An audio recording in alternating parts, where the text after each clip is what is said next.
यदि आपने इस चैनल को सब्सक्राइब नहीं किया है तो पहले सब्सक्राइब करें और बेल आइकन को अवश्य दबाएं। रखता हूं कि अग्निमीढ़े पहला मंत्र है। अब उसका प्रकरण कैसे जानेंगे? पहले तो कोई मंत्र है नहीं उसके। बाद का तो तब जानेंगे जब पहला जानेंगे। तो उसका प्रकरण कहां से आएगा? देवता का किसी मंत्र के 3 प्रकार के अर्थ ऋषि ने बताए।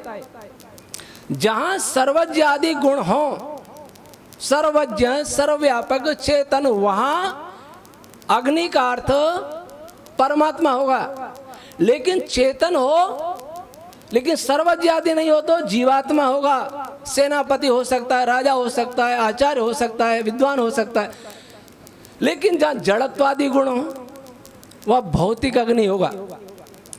लेकिन यहां एक बहुत बड़ा प्रश्न उपस्थित होता है कि भौतिक अग्नि तो बहुत है, वाक भी अग्नि है, मन भी अग्नि है, प्राण भी अग्नि है, ये उष्णता भी अग्नि है, विद्युत भी अग्नि है, चुंबक भी अग्नि है। अब कौन सा अर्थ करें? इसको कौन बताएगा? इसकी क्या कसौटी होगी? इसलिए महर्षि यास्क ने लिखा कि तर्क ऋषि है, ऊहा ब्रह्म है। और ये ऊहा और तर्क ये किसी शास्त्र से नहीं मिलेंगे, ये अपने अंदर होना चाहिए। मनन चिंतन ध्यान से होना चाहिए, बढ़ना चाहिए। क्योंकि ऊहा और सुतर्क के बिना न देवता का अर्थ जानेंगे और न प्रकरण के अनुसार संगति भी लगेगी।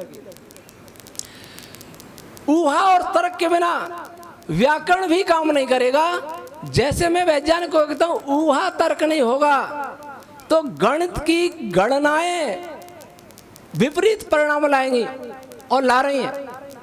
ऊहा तर्क नहीं होगा तो दुनिया में हो रहे एक्सपेरिमेंट और ऑब्जर्वेशन विपरीत परिणाम लाएंगे और ला रहे हैं। वैसे ही हमारे यहाँ हुआ। मैं एक उदाहरण देता हूं।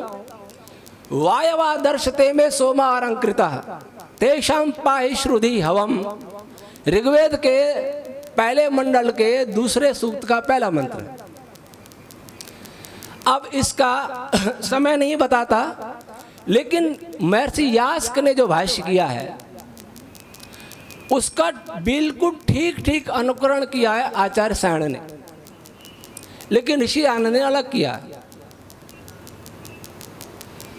और उसका अगर हिंदी अनुवाद करें तो ये होता है कि हे वायु देवता, सोम रस तैयार है, अलंकृत है, सुशोभित है, आप आइए, हमारे आह्वान को सुनिए और सोम रस का पान करिए।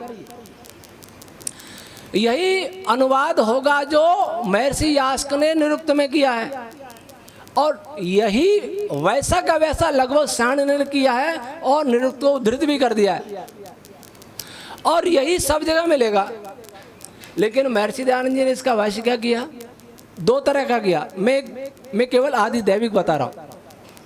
हे स्पर्श आदि गुणों से देखने जानने योग्य वायु, आप सर्वत्र व्याप्त हैं और आपने वायु ने ही सारे संसार को शोभायमान कर रखा है, सब मूर्तिमान पदार्थों को शोभायमान कर रखा है। और यह वायु ही उन पदार्थों के रक्षा का हेतु है। और इस वायु से ही हम कहने और सुनने योग्य व्यवहार को कहते और सुनते हैं। अब निरुक्तकार गलत है कि ऋषि दयानंद गलत है? आप जानते हैं कि महर्षि दयानंद वेदार्थ करने में निरुक्त को एक आधार ग्रंथ मानते थे। लेकिन यह निरुक्त छोड़ दिया क्या? और सायण ने निरुक्त पकड़ा और ऋषि दयानंद ने अलग अर्थ कर दिया। मेरा स्पष्ट मत है कि ऋषि दयानंद ने निरुक्त छोड़ा नहीं है, लेकिन निरुक्तकार ने इस भाष्य को उस भाषा में लिखा जिस भाषा में उस समय के ऋषि समझ सकते थे। निरुक्त का काल पाणिनि से पहले का है। उस समय इस देश में बहुत बुद्धिमान ज्ञानी ऋषि महर्षि रहा करते थे। वो उस भाष्य को समझ सकते थे, लेकिन आज हम अनुवादों के अनुवाद करने के लिए रूढ़ शैली अपनाएंगे तो हम वही अर्थ करेंगे जो सोमरस पिला रहे हैं वायु देवता को। यज्ञशाला में बैठ करके हम यजमान प्रार्थना करें कि वायु देवता हो, ये हलवा तैयार है, आप इसका भोग करिए, तो ये बुद्धिमानी है कि पागलपन है? अगर निरुक्त का रूढ़ अर्थ कर दिया गया, इससे लगता है कि निरुक्त का भाष्य समझने के लिए भी यौगिक शैली भी अपनानी पड़ेगी। ऐत्रेय मेरे व्याख्यान पर एक आपत्ति किसी ने कही बताई थी कि ऐत्रेय ब्राह्मण जो है वो ईश्वरी नहीं है, ऋषिकृत है, इसलिए यहाँ यौगिक अर्थ नहीं हो सकता। मैं उनको कहना चाहता हूँ कि ऐत्रेय ब्राह्मण तो निरुक्त से पहले का है, क्योंकि निरुक्तकार ने बहुत सारे ब्राह्मण ग्रंथों को उद्धृत किया है, अनुकरण किया ब्राह्मण ग्रंथों का। जब निरुक्त भी रूढ़ अर्थ से उसका अर्थ नहीं समझा सकता, तब ब्राह्मण ग्रंथों के कैसे समझा जा सकता है? और रूढ़ अर्थ करके ही ऐत्रेय ब्राह्मण का 33वां अध्याय है, सुनैशेप आख्यान, इसका सबने रूढ़ अर्थ किया और रूढ़ अर्थ करके क्या निकाला? पशु बलि, बलि का भी ऐसा प्रकार जैसा बूचड़ खाने में कसाई भी नहीं करता होगा। किस प्रकार से टुकड़े काट काट के किस प्रकार का साइज दे करके उनको सजा के रखना है।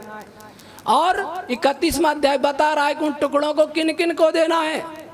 जबड़े का मांस ब्रह्मा जी को देना है, तो किसी को जीव का मांस देना है, किसी को खुर का मांस देना है, और यजमानों को पूंछ देनी है। यजमान अपनी पत्नी को पूंछ ले जाएंगे। ये रूढ़ अर्थ है, क्या यौगिक अर्थ नहीं होगा? ऐत्रेय ब्राह्मण में एक वाक्य है जिसका रूढ़ अर्थ क्या बनता है कि यहां से सूर्यलोक इतनी दूर है जितना एक बलवान घोड़ा 1000 दिन में दौड़ लगा के पहुंच सके।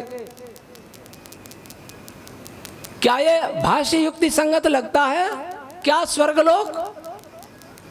उसका मैंने अर्थ किया और अर्थ करके सूर्य के केंद्र की त्रिज्या की दूरी त्रिज्या की नाप निकाली।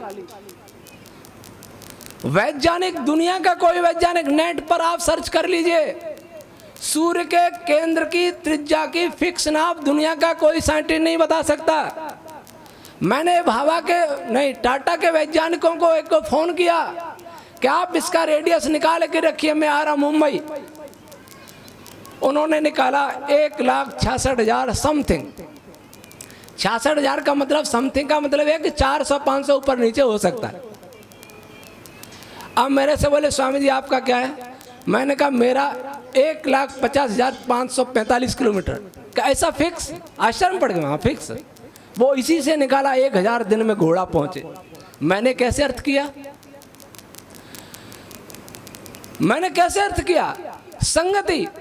संगति की बात है तो संगति के लिए ऊहा चाहिए, ऊहा बिना। दूसरी बात कि मैंने भाष्य आदि दैविक किया और आध्यात्मिक सोच से कोई दूसरा भाष्य करेगा, उसके भाष्य की मेरे भाष्य संगति लगेगी ही नहीं। वो भी आदि दैविक करे तो संगति लग सकती है। और कई बार अगर संगति की बात करें तो मुझे कोई भी पुस्तक ले दीजिए, मैं भी असंगति बता दूंगा। ऋषि दयानंद के वेद भाष्य में भी देख लीजिए, कई बार प्रकरण बदलता है उसको भी हम असंगति कह देते हैं। प्रकरण बदला, एक क्लास में पढ़ा रहे हैं गणित, और गणित का पीरियड समाप्त हो गया, साइंस वाला आ गया, कोई आके देखे ये असंगति हो रही है, अभी तो गणित चल रहा था, साइंस कैसे आ गया? ये संगति नहीं है। वेद अथवा तेरे ब्राह्मण या कोई ब्राह्मण कहानी नहीं है जो उसका पूरा लिंक बनता जाए। एक बात कही, उसको छोड़ा, फिर दूसरी बात कही, फिर पहली बात को। मेरे इस वेद विज्ञान आलोक में फोर्स के लिए, फोर्स क्या है इसको दुनिया का कोई वैज्ञानिक नहीं जानता। बल क्या होता है? वो कहते हैं 4 फंडामेंटल फोर्स है, मैंने कहा 9 फंडामेंटल फोर्स है, और सबसे फंडामेंटल तो एक ही है, ईश्वर का बल। तो फोर्स क्या है, उसके स्वरूप के बारे में मैंने पहले अध्याय से लिखना शुरू किया और इस तरह के 40वें अध्याय में फोर्स पूरा होता है। बीच में बहुत सारे प्रकरण आते हैं, तो उसमें इतना